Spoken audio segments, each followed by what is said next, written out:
소가 남자나 여자를 받아서 죽이면 그 소는 반드시 돌로 쳐서 죽일 것이요 그 고기는 먹지 말 것이며 임자는 형벌을 면하려니와 소가 본래 받는 버릇이 있고 그 임자는 그로 말미암아 경고를 받았으되 단속하지 아니하여 남녀를 막론하고 받아 죽이면 그 소는 돌로 쳐 죽일 것이고 임자도 죽일 것이며 만일 그에게 속죄금을 부과하면 무릇 그 명령한 것을 생명의 대가로 낼 것이요 아들을 받든지 딸을 받든지 이 법규대로 그 임자에게 행할 것이며 소가 만일 남종이나 여종을 받으면 소임자가 은 30세겔을 그의 상전에게 줄 것이요 소는 돌로 쳐서 죽일지니라.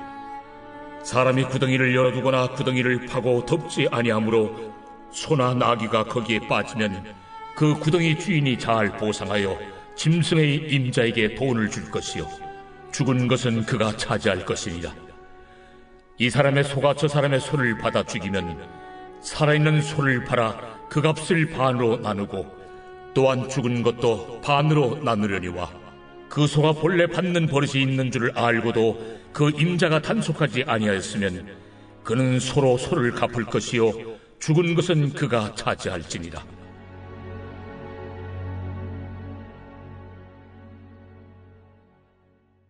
(5월 25일) 화요일 본래 받는 버릇이 있는 우리. 출애굽기 21장 28절에서 36절입니다. 오늘은 하나님이 주신 10가지 법규 가운데 네 번째 법칙, 소유자의 책임입니다. 특별히 동물 소에 대해서 눈에는 눈, 이에는 이라는 법을 적용합니다. 오늘 생명의 삶 해설이 잘 나와 있는데요. 제가 읽어드리겠습니다. 소가 사람을 받아서 죽이면 소는 보복의 원칙에 따라 죽이지만 소인자는 벌을 받지 않습니다. 왜냐하면 그 사고는 예기치 못한 사고였기 때문입니다. 그러나 사람을 받는 버릇이 있는 소가 사람을 죽인다면 소는 물론이고 소임자도 목숨을 내놓아야 합니다. 왜냐하면 그 사고는 예측이 가능했고 소임자는 그 사고를 방치했기 때문에 살인죄가 적용되기 때문입니다. 그렇습니다. 소유자의 책임, 소가 본래 받는 버릇, 이것들을 읽는 순간 바로 적용이 되지 않습니까?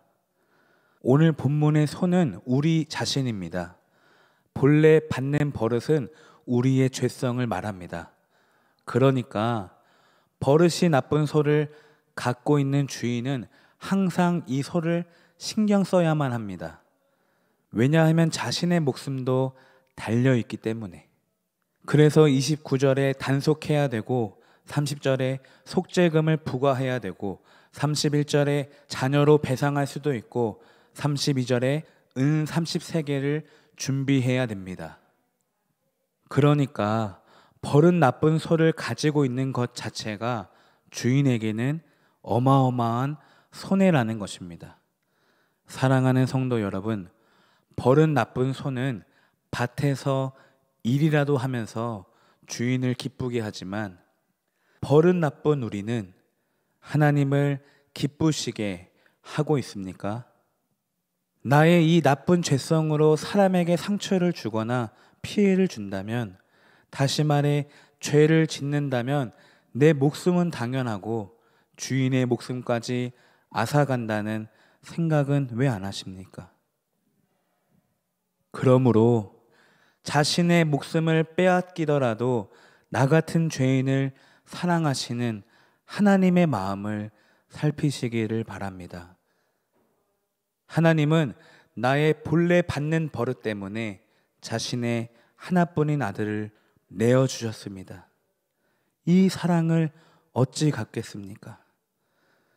우리는 이미 죽은 소입니다. 죽은 것은 그가 차지할지니라. 우리는 이미 그분의 것입니다. 오늘 하루도 본래 받는 버릇인 나는 죽고 나를 단속하시는 주님의 손길만 나타나는 하루가 되시기를 주님의 이름으로 축복합니다. 기도합니다. 하나님, 그렇습니다.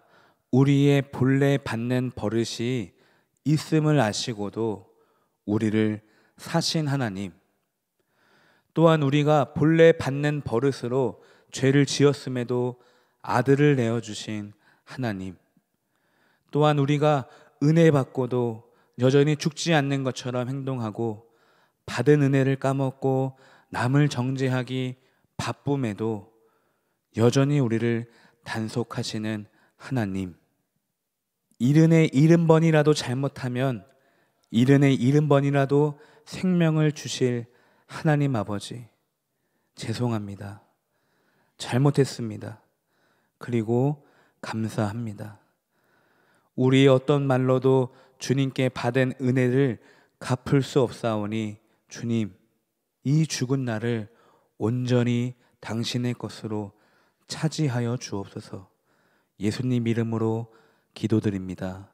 아멘.